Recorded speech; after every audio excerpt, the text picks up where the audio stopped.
मुजफ्फरनगर मीरापुर विधानसभा का उपचुनाव चल रहा है। आगामी 20 नवंबर को मीरापुर उपचुनाव का मतदान होना है। इसको लेकर लगातार सभी प्रत्याशी डोर टू डोर जाकर अपने समर्थन में वोट जुटा रहे हैं। बहुजन समाज पार्टी के प्रत्याशी शाहनजर ने मीडिया से बात करते हुए कहा कि बहुजन समाज पार्टी का कैडर वोट कहीं खिसकने वाला नहीं है और मुस्लिम वोट मुझे मिलेगा, जिसको लेकर मैं अपनी जीत सुनिश्चित करता हूं। बहुजन समाज पार्टी के प्रत्याशी शाहनजर ने भाजपा को बंटवारे की राजनीति करने वाली पार्टी बताया।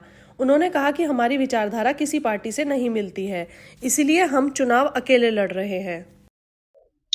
शाहनजर, चुनाव चल रहा है, किस तरह का चुनाव है, क्या उम्मीद है? मीरापुर विधानसभा पे उपचुनाव हो रहा है। चंदन जी के बाद जो है सीट खाली हुई है और इस सीट पे सबसे पहले हम प्रत्याशी है जिनका टिकट फाइनल हुआ था। उसके बाद अन्य और प्रत्याशी हर पार्टी ने उतार दी है। चुनाव में हर प्रत्याशी अपनी अपनी मेहनत कर रहा है, लेकिन हम कुछ अलग मेहनत कर रहे हैं अपने समीकरण पे, क्योंकि चुनाव समीकरण से लड़ा जाता है। दलित प्लस मुस्लिम, बाकी अन्य पिछड़ा जो बीजेपी के कार्यशैली से कहीं ना कहीं दुखी है, वो हमारे साथ है और हम उस गठबंधन को बहुत मजबूती के साथ में लेकर चल रहे हैं।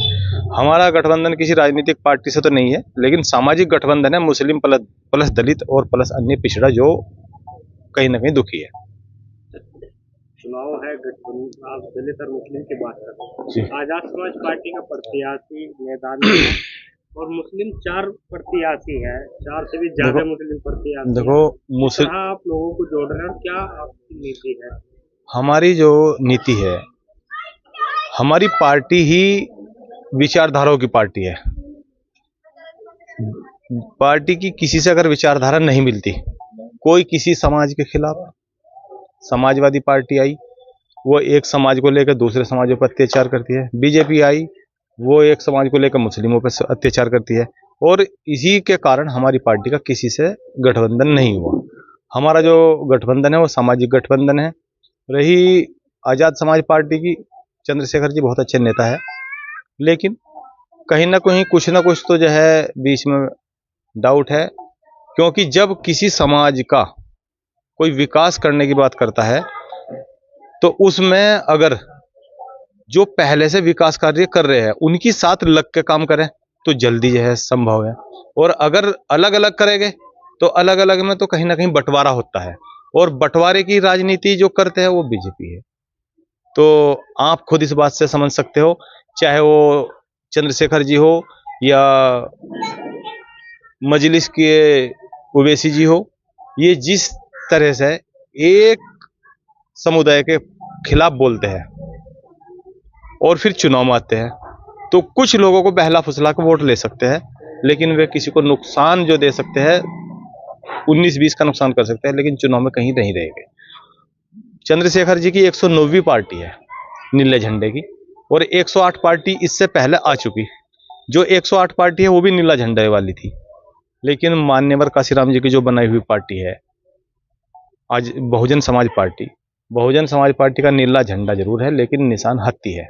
और इस पार्टी की और इस मान्यवर काशीराम जी की पार्टी की जो पहचान है वो हत्ती के निशान से है।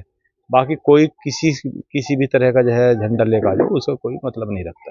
चुनाव, लोकसभा का चुनाव हुआ जी, बहुजन समाज पार्टी के एक सीट भी नहीं आई जी, और आजाद समाज पार्टी से चंद्रशेखर जी। क्या है? देखिए, मैं कॉमर्स का स्टूडेंट रहा हूँ, अकाउंट का मुझे ज्ञान है। 40 पार्टी इंडिया गठबंधन बना के बैठ गई। उस इंडिया गठबंधन का जो वोट परसेंटेज है, आपके पास पूरा डाटा होगा, मेरे पास कंफर्म डाटा नहीं है, उसमें 40 पार्टियों में अगर उस वोट परसेंटेज को डिवाइड करेंगे तो बहुजन समाज पार्टी 25 पार्टियों की बराबर जो है वोट परसेंटेज अकेली पार्टी लेकर बैठी हुई है। अब आ जाओ, एक सीट चंद्रशेखर जी की निकली, वो आरक्षित सीट थी। उस सीट की अलग हिस्ट्री है। वहां पे टोटल मुस्लिमों ने, टोटल दलितों ने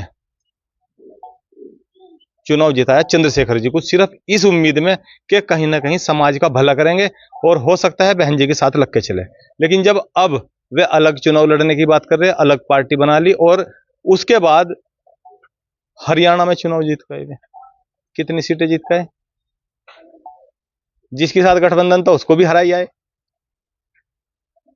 वोट परसेंटेज वहां देख लो। बहन जी का संघर्ष जो हुआ है, पैदल घूमना, साइकिलों से घूमना, नीचे पल्ली बिछा के काम करना, जब जाके 4 बार मुख्यमंत्री तक पहुंची है, 4 बार मुख्यमंत्री बहन जी बनी है। और एक पूरे 4 बार मुख्यमंत्री के कार्यकाल में एक काम ऐसा नहीं है जो किसी दलित समाज के एक बंदे पे मुकदमेबाजी हुई हो, या किसी को भड़का के कोई धरना दिया हो, या किसी हिंदू मुस्लिम का झगड़ा करवाया हो, या किसी मस्जिद को तोड़ी हो, या किसी का मकान ढाया हो। इसलिए जो ये दो आप किस तरह क्षेत्र में घूम के लोगों को जागरूक क्या विश्वास करते हैं? मैं 3 महीने से लगा हुआ हूँ और 3 महीने से मैं अपनी मेहनत लगातार कर रहा हूँ। मुझे खुदा पे पूरा भरोसा है कि मेरी मेहनत नाकाम नहीं होने की, क्योंकि जिस समीकरण को हम लेके चले हैं वो समीकरण पूरे हिंदुस्तान की जो है तस्वीर बदलने का काम करता है। इस समीकरण से ही पहले कांग्रेस ने राज करा है, लेकिन कहीं ना कहीं कांग्रेस ने जो है फिर इन्हीं लोगों की अनदेखी करनी स्टार्ट कर दी, तो वे खत्म हो गई। अब बहन जी जो है भाईचारा कमेटी, वाम से FDS4 और सभी के जितने भी पदाधिकारी है सभी इसी समीकरण पर काम कर रहे हैं। ना तो कोई झगड़ा होगा आने वाले टाइम में बहन जी के, ना कोई हिंदू मुस्लिम का। और जो फिलहाल सरकार है, इन्होंने सारे संसाधन बेच दिए हैं। जो बच्चे पढ़ लिख के ग्रेजुएशन करके सरकारी नौकरी की तलाश में या कहीं नौकरी करने के फार्म भरते हैं तो पता लगता है संविदा पर कर सकते हैं। जो 60-70 हजार कमाने वाला लड़का है या लड़की है, वो आज 5,000-7,000 पे संविदा पर काम करने के लिए मजबूर है। तो चाहे वो किसी भी समाज का हो, बेरोजगारी है, नुकसान हुआ है। और जो बेरोजगारी से परेशान है और बीजेपी के कार्यशैली से परेशान है, वो समाजवादी को कभी वोट नहीं कर सकता।